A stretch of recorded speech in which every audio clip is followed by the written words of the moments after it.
ഇന്നത്തെ വീഡിയോ എന്ന് പറയുന്നത് നമുക്കിത് ഈ ഷർട്ടിനെ ഒന്ന് ചായ മാറ്റിയിട്ട് നമുക്കിത് ഈ ടോപ്പിലേക്ക് ആക്കിയെടുക്കാം. അപ്പോൾ നമുക്ക് ഒട്ട് ലേറ്റ് ആക്കേണ്ട വീഡിയോയിലേക്ക് പോകാം. ഫസ്റ്റ് തന്നെ നമ്മൾ ഷർട്ടിനെ എല്ലാ പാർട്സും ഫ്രണ്ടും ബാക്കും സ്ലീവ്സും എല്ലാം നമ്മൾ കട്ട് ചെയ്ത് സെപ്പറേറ്റ് ആക്കി എടുക്കണം. എല്ലാം കട്ട് ചെയ്ത് സെപ്പറേറ്റ് ആക്കി ഒന്ന് അയൺ ചെയ്തെടുക്കണം. എന്നിട്ട് വേണം നമ്മളതിൽ നമ്മുടെ ടോപ്പിൻ്റെ മെഷർമെൻറ്റ്സ് ഒക്കെ മാർക്ക് ചെയ്ത് കട്ട് ചെയ്തെടുക്കാൻ വേണ്ടിയിട്ട്. അപ്പോൾ നമ്മൾ ഷർട്ടിൻ്റെ എല്ലാ പീസും കട്ട് ചെയ്ത് മാറ്റിയിട്ടുണ്ട്.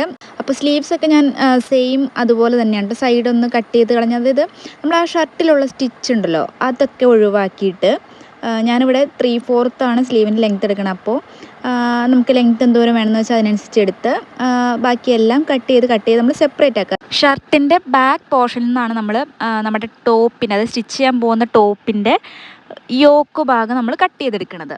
ടോപ്പിൻ്റെ ഫ്രിൽസിന് വേണ്ടിയിട്ട് നമ്മൾ എടുക്കുന്നത് ഷർട്ടിൻ്റെ ഫ്രണ്ടിലത്തെ 2 പാർട്ടുണ്ടല്ലോ, ബട്ടനും പിന്നെ ബട്ടൺ ഇടാൻ വരുന്ന അതും കൂടെയുള്ള ആ 2 പീസ്. ആ പീസിൽ നിന്നാണ് നമ്മൾ ഫ്രിൽസിന് വേണ്ടിയിട്ടുള്ള ക്ലോത്ത് നമ്മൾ കട്ട് ചെയ്തെടുക്കുന്നത്. ഈ ഫ്രിൽസിന് വേണ്ടിയിട്ടുള്ള ഈ പോർഷൻ കട്ട് ചെയ്യുമ്പോൾ നമ്മൾ ശ്രദ്ധിക്കേണ്ട ഒരു മെയിൻ കാര്യം എന്ന് പറയുന്നത് മാക്സിമം എന്തോരം വിഡ്ത്ത് ലെങ്ത്തും കിട്ടുമോ അത്രയും മാക്സിമം എടുത്തിട്ട് വേണം നമ്മളിത് കട്ട് ചെയ്തെടുക്കാൻ വേണ്ടിയിട്ട്. അങ്ങനെ ഫ്രണ്ടിലത്തെ 2 പീസിൽ നിന്ന് നമുക്ക് ഫ്രിൽസിന് വേണ്ടിയിട്ടുള്ള 2 പീസും കിട്ടും. ബാക്ക് പോർഷനിൽ നിന്ന് നമുക്ക് യോക്ക് കട്ട് ചെയ്യാനുള്ള പീസും, പിന്നെ സ്ലീവ്സിന് വേണ്ടിയിട്ട് ഷർട്ടിൻ്റെ സ്ലീവ്സ് തന്നെ സെയിം സ്ലീവ്സ് തന്നെയാണ് ഞാൻ എടുത്തേക്കണേ. സെയിം സ്ലീവ്സും. അങ്ങനെ നമുക്ക് ടോപ്പിന് വേണ്ടിയിട്ടുള്ള എല്ലാ പാർട്സ് റെഡിയായി. അപ്പോൾ ഞാൻ അവിടെ സ്റ്റിച്ചിങ് അധികം മെയിനായിട്ട് കാണിക്കുന്നില്ല, ഞാൻ കട്ടിങ് ആണ് ഇതിൻ്റെ അകത്ത് മെയിനായിട്ട് ഉൾക്കൊള്ളിച്ചിട്ടുള്ളത്. ഈ ഷർട്ടിൻ്റെ കോളറിൻ്റെ അവിടെയായിട്ട് ഒരു പീസ് സ്റ്റിച്ച് ചെയ്ത് വെച്ചിട്ടുണ്ട്. അത് നമുക്ക് ആവശ്യമില്ല, അതായത് ടോപ്പിന് ലെങ്ത്തിന് വേണമെങ്കിൽ നമുക്കിത് ആഡ് ചെയ്യാം. ഞാനിത് ആഡ് ചെയ്തിട്ടില്ല, ഞാനത് അവിടെ നിന്ന് എടുത്ത് കളയാണ് ചെയ്തേക്കണം. നിങ്ങൾക്ക് ടോപ്പിന് കുറച്ചും കൂടെ ലെങ്ത്ത് വേണമെങ്കിൽ ഈ പീസും കൂടെ വെക്കുകയാണെങ്കിൽ കുറച്ചും കൂടെ ലെങ്ത്ത് ടോപ്പിന് കിട്ടും. ഞാനിവിടെ ഇത് എടുത്തിട്ടില്ല, നിങ്ങൾക്ക് വേണമെങ്കിൽ എടുക്കാം. ഇനി നമുക്ക് ഷർട്ടിൻ്റെ ബാക്ക് പീസിൽ നിന്നും ഈ ടോപ്പിൻ്റെ യോക്ക് പോർഷൻ കട്ട് ചെയ്തെടുക്കാം. അതിന് വേണ്ടിയിട്ട് നമ്മൾ ആ ഷർട്ടിൻ്റെ ബാക്ക് പീസിനെ താഴേന്ന് മുകളിലേക്ക് മടക്കിയിട്ട് ലെങ്ത്ത് വൈസും മടക്കുക, വിഡ്ത്ത് വൈസും മടക്കുക. ഇനി വേണം നമ്മൾ ആ ആം ഹോളിൻ്റെ ഒരു കട്ട് വന്നിട്ടുണ്ടല്ലോ, അവിടെ ആം ഹോൾ, ആ ഒരു സൈഡിൽ ആം ഹോൾ വരാൻ പാകത്തിനാണ് നമ്മൾ മാർക്കിങ് ചെയ്യാൻ വേണ്ടിയിട്ട്. ഞാനിവിടെ ഷോൾഡർ 6 എടുത്തേക്കണത്, ആം ഹോളിൻ്റെ ലെങ്ത്തും 6. ഇപ്പം നിങ്ങൾക്ക് നിങ്ങളുടെ മെഷർമെൻറ്റ്സ് അറിയില്ല എന്നുണ്ടെങ്കിൽ ഏതെങ്കിലും ഒരു നിങ്ങളുടെ ടീഷർട്ടോ അല്ലെങ്കിൽ ഏതെങ്കിലും ഒരു ടോപ്പോ വെച്ചിട്ട് മെഷർമെൻറ്റ്സ് ഇങ്ങനെ മാർക്ക് ചെയ്ത് കൊടുത്താൽ മതി. ഞാനിവിടെ ബസ്റ്റ് റൗണ്ടിൻ്റെ അവിടെ ഒരു 8.75 9 ആണ് മാർക്ക് ചെയ്ത് കൊടുക്കണേ. പ്ലസ് ഒരു 1-1.5 ഇഞ്ച് തയ്യൽ തുമ്പ്, അത്രയൊക്കെ നമുക്ക് കിട്ടുകയുള്ളൂ. അത്രയും തയ്യൽ തുമ്പ് കൊടുക്കുക. പിന്നെ ആം ഹോൾ കർവ് വരച്ച് കൊടുക്കുന്നുണ്ട്.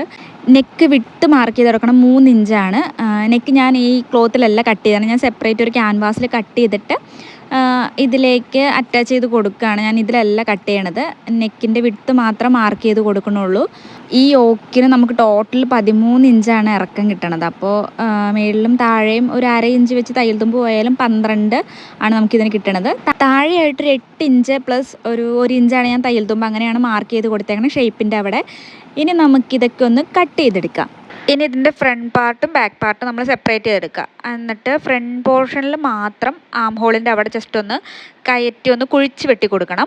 അത്രേ ഉള്ളൂ. നമ്മുടെ കട്ടിങ്ങിൻ്റെ പരിപാടികളൊക്കെ കഴിഞ്ഞേക്കുണ്ട്. ഇനി നമുക്ക് സ്റ്റിച്ചിങ് ആണ്. സ്റ്റിച്ചിങ് ഞാനിതിൽ ഒരുപാട് ഡീറ്റെയിൽഡ് ആയിട്ട് പറയുന്നില്ല. നമ്മൾ സ്റ്റിച്ച് ചെയ്യുമ്പോൾ ഫസ്റ്റ് നമ്മൾ 2 ഫ്രണ്ടിൻ്റെയും ബാക്കിൻ്റെയും നെക്ക് സ്റ്റിച്ച് ചെയ്തെടുക്കുക. എന്നിട്ട് ഷോൾഡർ തമ്മിൽ അറ്റാച്ച് ചെയ്യുക. ഇത്രയും കഴിഞ്ഞ് കഴിയുമ്പോൾ നമുക്ക് ഇനി താഴെയുള്ള ഫ്രിൽസ് ഉണ്ടല്ലോ, ഫ്രിൽസ് പിടിപ്പിക്കേണ്ട പോർഷൻ്റെ അവിടെയാണ്. ഒരുപാട് ഫ്രിൽസൊന്നും നമുക്ക് കിട്ടില്ല, ഇച്ചിരി തുണിയല്ലേ ഉള്ളൂ. അപ്പോൾ ഇങ്ങനെ ലൂസ് സ്റ്റിച്ച് കൊടുത്തിട്ട് നൂല് വലിച്ചിട്ടിടുന്ന ചെറിയ ഫ്രിൽസ് ഉണ്ടല്ലോ, അങ്ങനെ വേണം ഫ്രിൽസ് കൊടുക്കാൻ. ഫ്രിൽസും കൂടെ അറ്റാച്ച് ചെയ്ത് കഴിഞ്ഞാൽ നമ്മുടെ ടോപ്പിൻ്റെ ഓൾമോസ്റ്റ് പരിപാടികളൊക്കെ തീർന്നു. ഇനി സ്ലീവ് അറ്റാച്ച് ചെയ്താൽ മാത്രം മതി. ഷർട്ടിൽ നിന്ന് കട്ട് ചെയ്തെടുത്ത സെയിം സൈസിൽ തന്നെയാണ് നമ്മൾ സ്ലീവ് ഇതിലേക്കും കൊടുക്കുന്നത്. അതിപ്പോൾ മേളിലായിട്ട് ചെറിയ ഫ്രിൽസും താഴെ ഒരു എലാസ്റ്റിക്കും കൊടുത്തിട്ടാണ് നമ്മൾ ഇതിൻ്റെ സ്ലീവ് ചെയ്തേക്കണേ. ഇനി സൈഡും കൂടെ നമ്മൾ സ്റ്റിച്ച് ചെയ്തെടുത്ത് നമ്മുടെ ടോപ്പ് കംപ്ലീറ്റ് ആയി. അപ്പോൾ നമുക്ക് വളരെ ഈസി ആയിട്ടൊരു ഷർട്ട് ചെയ്ത്, നമ്മൾ അധികം യൂസ് ചെയ്യാത്ത ഇഷ്ടംപോലെ ഷർട്ടുകൾ നമ്മുടെ വീട്ടിലിരിക്കേണ്ടായിരിക്കും. അങ്ങനെ ഏതെങ്കിലും ഒരു ഷർട്ട് എടുത്ത് നിങ്ങളിതൊന്ന് ട്രൈ ചെയ്ത് നോക്കുക. നിങ്ങൾക്കിതിൽ എന്തെങ്കിലും ഡൗട്ട്സ് ഉണ്ടെങ്കിൽ നിങ്ങൾ കമൻറ്റ് ചെയ്താൽ മതി, ഞാൻ എന്തായാലും റിപ്ലൈ ചെയ്യും. അപ്പോൾ അത്രേ ഉള്ളൂ നമ്മുടെ ഇന്നത്തെ വീഡിയോ എല്ലാവർക്കും ഇഷ്ടമായി, യൂസ്ഫുൾ ആയി എന്ന് കരുതുന്നു. ഇതുപോലെ യൂസ്ഫുൾ ആയിട്ടുള്ള മറ്റൊരു വീഡിയോ ആയിട്ട് കാണുന്നത് വരെ ബൈ.